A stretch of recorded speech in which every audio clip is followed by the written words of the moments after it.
Hey, I'm Dr. Josh Wagner here with Dr. Rina Tinozzi, chiropractor in Northern California. And we're going to do a quick interview sharing Rina's growth process in her practice. And I'm having Rina on with this case study in this interview because her situation is so similar to so many chiropractors that reach out looking for help. Meaning when she came to Patient Mastery and started working with me, she was at that 18 to 20,000 a month stuck collections level, not in the beginning of her career, but literally 20 years into practice. So she was stuck there, and you'll hear the levels she's gotten to without having to abandon chiropractic, completely change her services. She's actually reducing insurance and now has 3-day weekends. So Rina, could you just share from your perspective, what did it feel like? What was it like at 20 years in practice, that stuck level, when you heard or found out about Patient Mastery? Well, stuck is a good word because that's exactly how I felt. I was working pretty hard. Getting new patients was difficult for me. I think I was hanging like door hangers out. Even though I had a lot of patients, I didn't have enough. And I had high expectations for myself. And I felt like I was working really hard and spinning my wheels. And I wasn't really having fun. And I had been doing it for a while and I couldn't figure out why I wasn't making progress. So it was kind of a feeling of, I was not very satisfied with what I was doing. Felt Got it. stuck. And you had tried other things. A lot of docs kind of just stay in their own hole, keep their head down, keep banging their head against the wall, even though things aren't changing. But you've tried whether it's systems or approaches to grow the practice, and Yes. nothing really made the difference for you, right? Yeah, I tried to try them, but I was very turned off by scripts and a lot of the practice management stuff that's out there. I would try it a little bit, but it just felt so unnatural to me that I couldn't stick with it, and it didn't work because it didn't feel good. I didn't believe in it. Got it.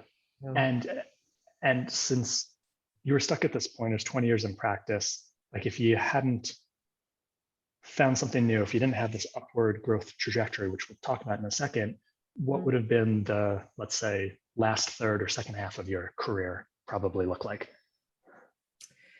I was trying everything I could to get busier, and I wasn't getting busier. I was I'd have a good few months and then it would sort of level off again. So I would probably be at the same place I was then, or I don't know. I can't imagine that I would have left chiropractic because I love chiropractic, but it wasn't fun. So I guess I'd be doing the same thing that I was doing. And no, perfect. Because a lot of docs don't realize if you keep doing the same thing, you keep getting the same results, just like patients. Yes. Um, so, and I don't think I'm getting too personal, but you have two boys, Yeah. live in an expensive part of California. Were there concerns about whether college tuitions, retirement, things like that at that point in your career, 20 years in? I was panicking. I was not saving for the kids' college education, and I was putting money back into the practice as often as I could, hoping that it would do something. But yeah, I was worried. I was a little bit in denial. I think that I was, I wasn't really sure how I was going to pull it off, but I was just hoping that something would come along, and it did. Awesome. So Please let's ask go. me along. Let's go from right there. Okay. I don't know what you first saw, whether it was a video, an email, but you got in, and within the first 90 days, just share your trajectory of what like the three major jumps that you've experienced in collections. Yeah, it blew my mind.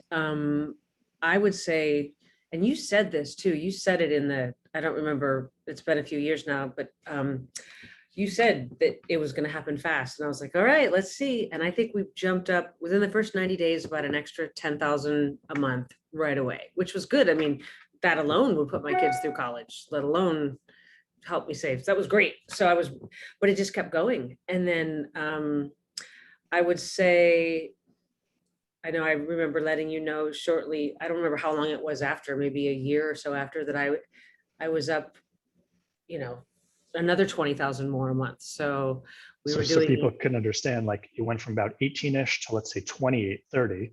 yep, Another yep, 20 is around 50. So coming 50. from, and I don't think there was any additional team. There was definitely no Oh, more no, paid marketing. You didn't change nothing. procedures, things like that. So just, Didn't you change didn't, location. You It didn't add changed. more hours. No, You didn't start billing new insurance or anything fancy like that. less. Yeah, And no, currently you have about a third of the practice is insurance, and you're decreasing that because of the hassle and annoyance. And hey, 2/3 of the patients are paying you straight cash. Everyone can if you just choose to. that's absolutely right. And we had another jump, and that was recently, even despite COVID, we were on track for 1 million this year. So the last time we were at 50,000. Now we're bringing in probably 90-ish a month, which I've never broken 1 million. I used to admire this guy one town over who had $1 million practice. I used to be like, oh, how did he do it? And it hasn't even been 5 or 6 years since I had those thoughts, and we're doing it. And I'm working less and I'm happier, and everything. I mean, I literally have the same staff. Nothing So, has changed. so 2020 COVID year, you almost did 1 million. You are currently tracking around 90,000, which times 12 is over 1 million. It's no doubt that's going to happen this year, especially because you're staying engaged. And even though some docs, they may not understand this, now you're doing 3-day weekends. Yes. And Yes. that's actually going to increase your collections more. It's just crazy. It's very strange to me. And I've said this to you before, but so much of this is counterintuitive to me, and I'm a details person and I analyze everything. And the way that I approached patient mastery and the stuff you've taught me is, once I figured out that it worked, once that first $10,000 thing happened, and I'm like, okay, this guy knows what he's talking about. And I just have kept listening to you over the years. I just stopped kind of trying to figure out why, because you already figured it out. So I just, like, I've already built my trust in you, and it wasn't hard. And now a lot of other docs have too. I just do it, even though it doesn't make sense, and it works. So let's get into a few of these mindset changes and even tactical changes for the docs listening, because hopefully they realize whether or not they're stuck at the 18 or 20,000 a month mark, or 50,000 or 80,000. A lot of docs come to patient mastery again, stuck many years into practice at around the 20, 30, 40, 50, 60. And you've already blown through those. So the first mindset change, I know one of the things that you'd mentioned, you never really dove into some of the other programs you got or the coaching because it felt scripted and salesy. And that's just, you're never going to do it. You'll leave chiropractic before doing that. And I know one of the things that really resonated with you about patient mastery is you never in any way, shape, or form feel salesy to the patient. Can you touch on that? It was just so easy for you to start changing communication without feeling salesy. Before I learned the things that I learned from patient mastery, I thought I had to do all the talking.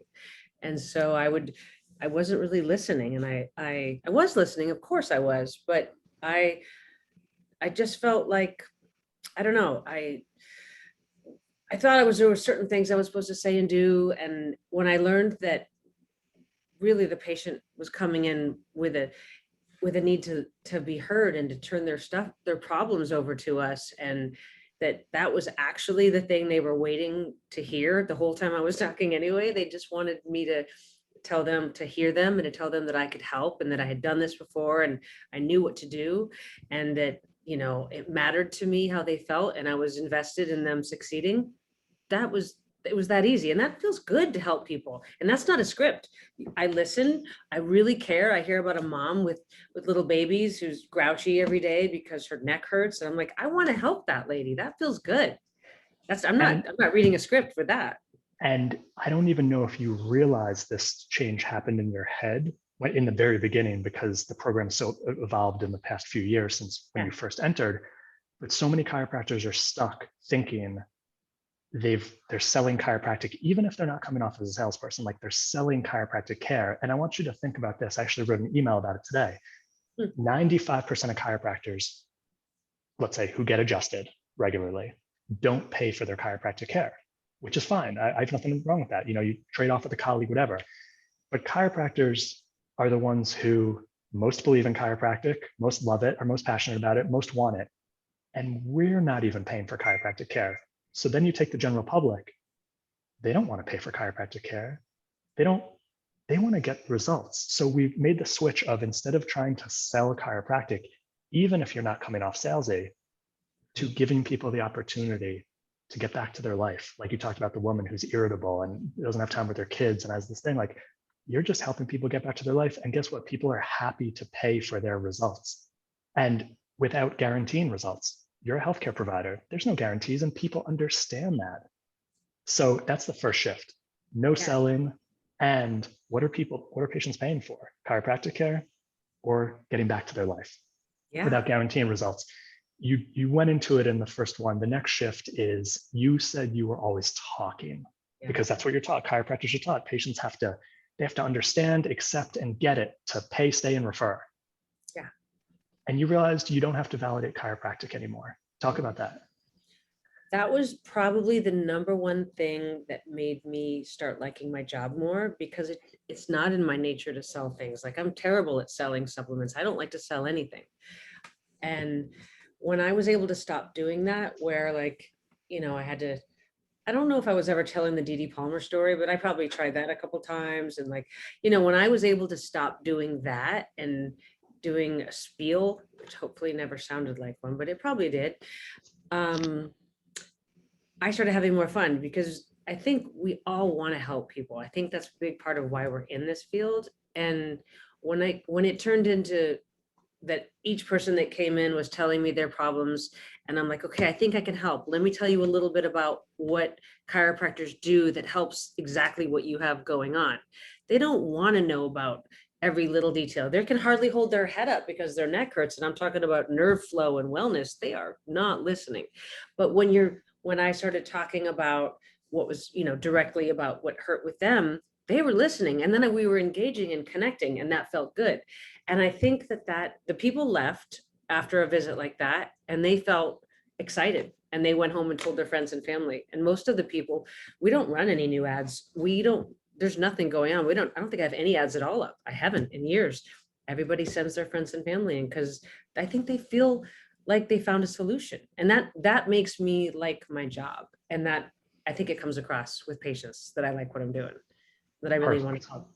Perfect. And bottom line is you've fully experienced patients don't need to understand, accept, or agree with chiropractic in order to pay you well out of pocket, follow your recommendations, refer others, and the practice is a happy place. Like one of the biggest things is docs see new patients on the books and they're like, there's a pit in their stomach, like, oh, I've got to convince this person or sell this person or close this person or all that drama. No, it's like, high five, let's start something amazing. Yeah, that feeling is gone. And you just reminded me, I used to dread new patients, and I don't anymore. It feels more like, all right, who can we help next? And I mean, it sounds cheesy, but you kind of leave them feeling uplifted instead of feeling like you just sold something and took something from somebody potentially. Yeah, or it's like, if you don't get this, you're going to be so much worse, and you got to understand it. Next one, this is a big one. When you were stuck at that 18 to 20, you weren't fully being the leader in your practice with patients, meaning you weren't giving them recommendations that you fully believed in to help them get to where they want to go. It was the unfortunate way a lot of chiropractors do it, is the let's see how it goes approach. Yeah. And I'm never going to tell you exactly what to recommend. I'm not going to tell you what to charge. I'm going to show you based on what you believe in, what you feel is clinical efficacy, like how to communicate it, how to put it on paper, all of that. But share about that, the difference between, well, let's see how it goes, to, you know, here's a protocol that's specific to you to get the results you're looking for. I'm glad you brought that up, because I think that was the jump that was what made us do the second jump, because I wasn't doing that in the beginning. When we did that first 10,000 jump, I was just being a better listener. Really, I was so excited about that I'm like, okay, it's working. But when I think you coached me that I needed to look at that, instead of saying, hey, each patient, okay, let's see how you do and we can recheck next week or whatever. I don't know what I was saying, but when you coached me into being, like you said, more of a leader and giving them some sort of a treatment plan that fit what felt good to me, that's when we made the next jump, because every single person was like, thank you. Yes, I want that. And I felt good about it because it was something I came up with. You didn't tell me what to charge. Perfect. Which is congruency. Like you felt congruent rather than cookie cutter, everyone gets the same thing, or you're just copying what you heard someone else does, because we're not going to get into the numbers, but you're a one doctor practice Yeah. And your initial care recommendations, most doctors wouldn't believe that your relatively minimal initial care recommendations would produce $1 million practice. And it's But they possible. Like when you stay. start with what you're congruent with, Yeah. Yeah. and you have confidence and you have certainty because you're not trying to sell chiropractic, you're helping people get their life back, everything shifts. It did shift. It did shift. And I almost feel like it's like when you're not selling, people want more. It's like, wait, can I get more of that? It's a different, it's like an energy. There's something different about it. It never occurred to me until just now, but I think people felt differently and they wanted more. They kept saying, when can I come back? It's like a different feeling. That's fun. Yeah. That Like makes you're the prize. yes. It feels Yes. it, and it's a very different feeling. It feels good. Yeah. Now let's lastly touch on, with all this growth, deserving belief. Like you're never going to go back to the 20,000 a month practice. Like COVID, you increased. You're not dependent on, let's say, Facebook ads, which let's just hypothetically pretend they got banned next week. You're not dependent on insurance. You do a third at most, and you're starting to get rid of that. Just talk about that certainty and that deserving belief of you're never going to go backwards again because you're 100% in control of your practice, not outside conditions. Yeah. Yeah.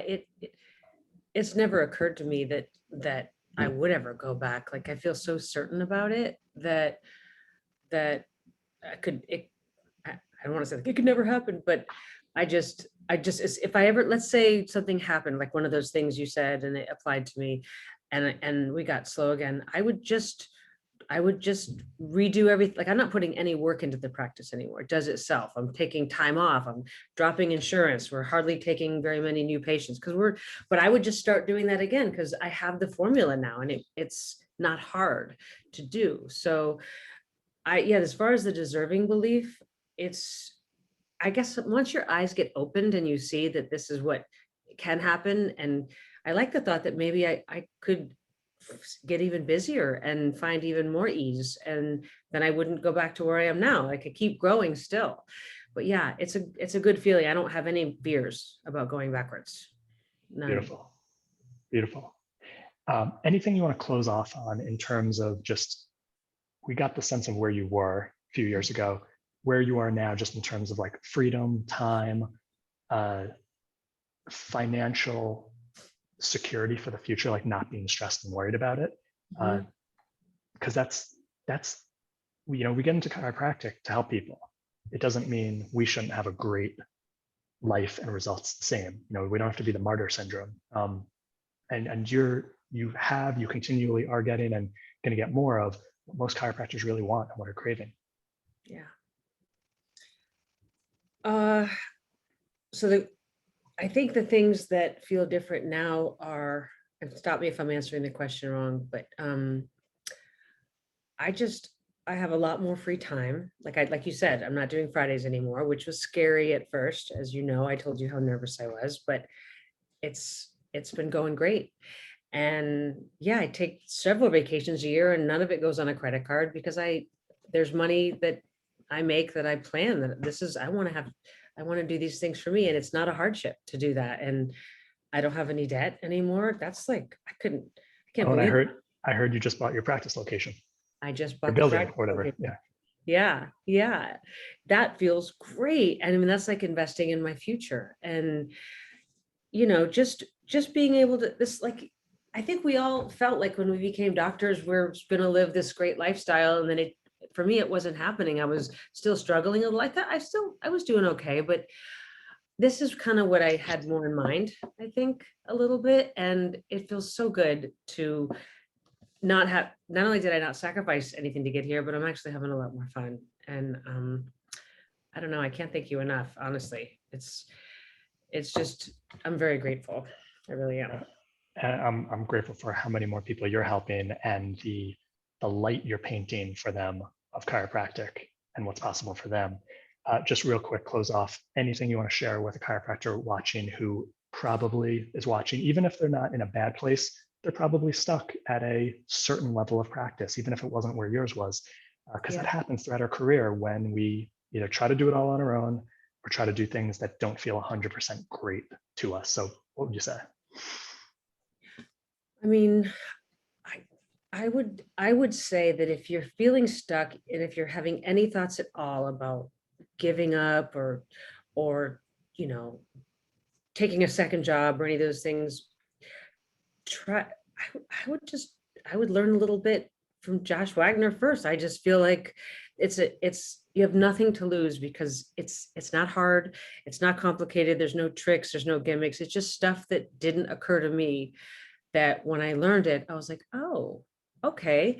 And then I did it. And it's just, I don't know. It's good. I just think you should try it. Just at least try it a little bit and see if it fits. Just I to mean, dip the you toe owe it to yourself. Just take a little bite. Yeah.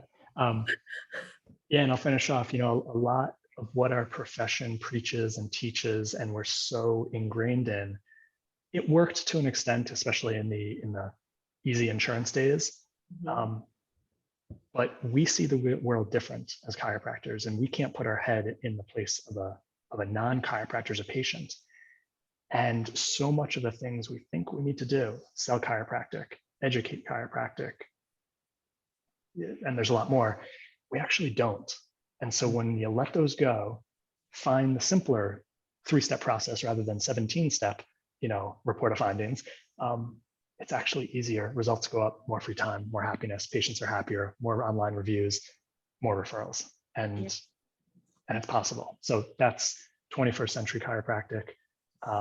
Everything patient mastery is focused on increasing the perception of chiropractic to the general public and making it easier for chiropractors having fun, amazing practices and great life practice balance. Rina, thank you for being an example of that. Thank you for being a contribution to the community. And just thank you for all you do. My pleasure.